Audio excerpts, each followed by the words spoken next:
What is going on, guys, and welcome back to another video. So this video is extremely important because we are going to look back at this video this time next year, and it's basically going to be the decision as to, well, either quitting Marvel's Avengers and just uninstalling the game and putting it to the side. And the reason I say that is because 2021 for this game is a make it or break it year, and this is where I need you guys, every single person watching this video right now, to get in the comments below and answer the following question.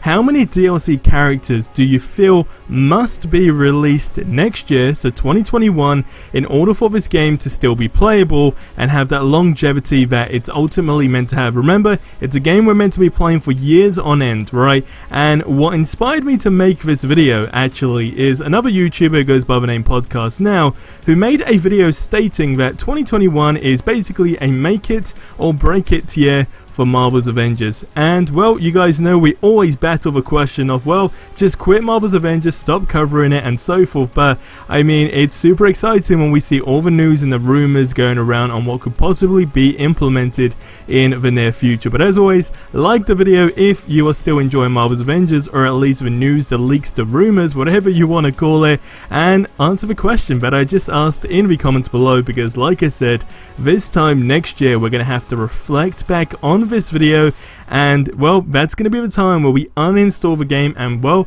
I quit Marvel's Avengers myself. And I'm sure if anyone wants to jump on the train with me, that is what's going to be going down. So to kick it off, the video that was by Podcast Now, I will link in the description below, because I thought overall it was a good video, and he did actually make some really good points on how next year is literally a make it or break it year.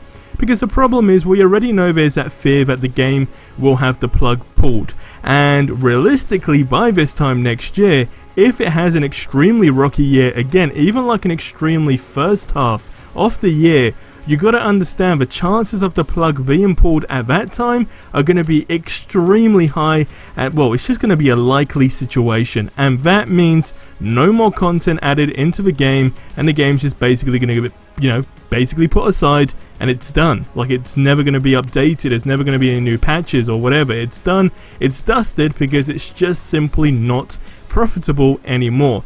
So this is why I asked that question on how many DLC characters you feel need to be released next year. Now, just to reflect on some stuff we do know.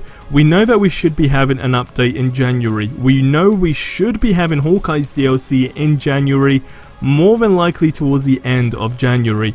We also know that the devs did say that in the new year we're basically implementing new fun ways to play the game. So that's, I guess, what, 3 or 4 solid things to say, well, 2021 is going to kickstart with some really good stuff. But the problem is, I'm guessing they're still not going to be going back to the studio, of course, still what's going on around the world, which means they're still going to be working from home. And this is what makes it extremely difficult, because they're still going to be lacking the resources. Yes, they are going to be way more adapted than how they were last year, but can things still be done in, a quick turnover? Like, can you get patches out? Can you still stick to a schedule?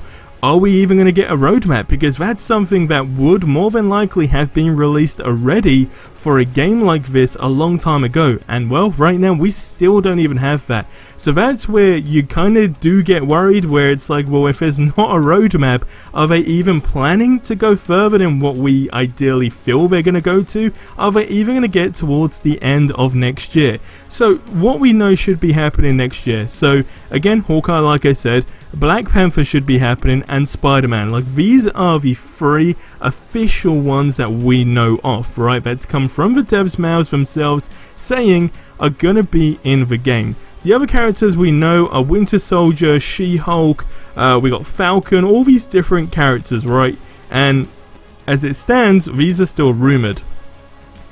Now, I genuinely think that if between January and, let's say, January, February, March, April, May, June, of course, making it that halfway mark of 2021, there needs to be the release for, Hawkeye's done, there needs to be the release date, not even the release date, Black Panther needs to be out, right, within the first 6 months.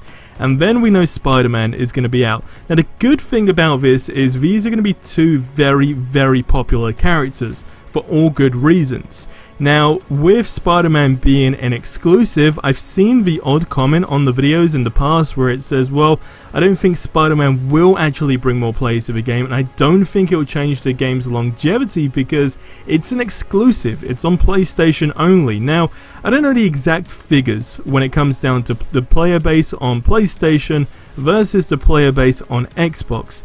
But what I do know is that, well, like everyone knows, is that PlayStation is very much favored on their site, and it seems like there's more PlayStation users that are active in the community than there are Xbox users. Now, I could be completely wrong when I say that, but that's just me going on all the polls we've done in the past and everything like that, and kind of get an overall perspective.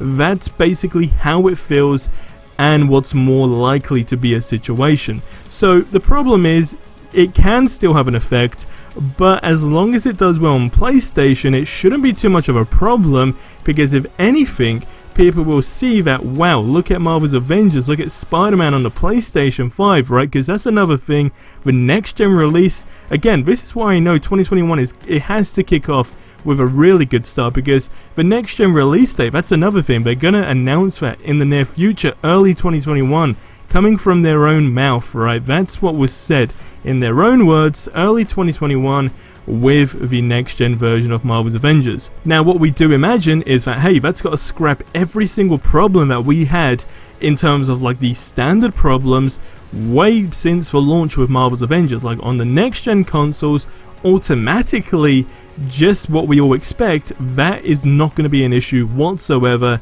and that the further glitches and bugs that get added into the game, not purposely obviously, but that just come along in the game, are just going to be very, very rare. That's what I would like to think, and that's what I genuinely think is going to be a situation, but we still basically got to find out what goes down with that. But still, let's just say the next gen version of this game comes late February, so now it's before Spider-Man. Now technically it should be just before Black Panther. Now the two problems here are, we had the rumored date for Spider-Man being in March, which means if they do basically stick with that March date, they could indeed go ahead and relaunch the next gen version of the game, with Spider-Man basically being their promo to kind of boost sales as well, and it's like pre-order whatever PlayStation 5's Marvel's Avengers, and obviously, you know, you get your pack with Spider-Man even though it's a free DLC. That's basically what I would imagine them to advertise the next gen version off anyway, with, basically in a nutshell. And then we know we'll have the next gen version of Black Panther, we know the Wakanda, of course, location, we know the raids, all these different things. But if it doesn't happen in the first 6 months, I genuinely think it's going to be time for the plug to be pulled in the game, and that's not even out of anyone's choices. It's going to be out of, you know, investors' perspective as well. It's still not a profitable game as far as I'm aware when I'm making this video right now, so it's still a big red flag. No one knows what's going down if you are an investor. So I think we're going to weigh it up in the first 6 months, but 2021 is definitely a make it or break it year, but it has to be a make it or break it within the first 6 months, because if it's a break it in the first 6 months, then it's not going to be a make it ever. But guys, leave your thoughts on that in the comments below, and I'll see you in the next one. Till then, have yourselves a ridiculously amazing day, and adios amigos.